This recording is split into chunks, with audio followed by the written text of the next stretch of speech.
Whether it's green, black, or yellow algae, Algae Destroyer is a game changer. Its versatile formula is effective in a high or low pH level, and it works harmoniously with chlorinating products.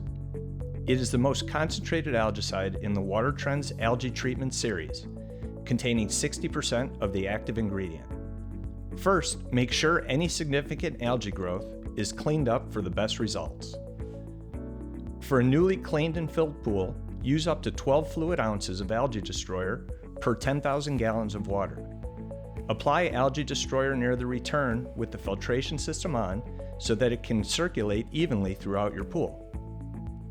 For weekly maintenance, we recommend using up to 4 ounces per 10,000 gallons. Allow the water to circulate for at least 8 hours. For the most effective results, circulate the water for 12 hours.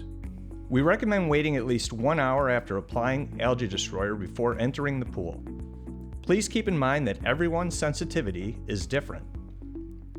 Keep your pool crystal clear throughout the year with Algae Destroyer. If you have any questions about treating and preventing algae, contact your local Great Escape team. We're always happy to help.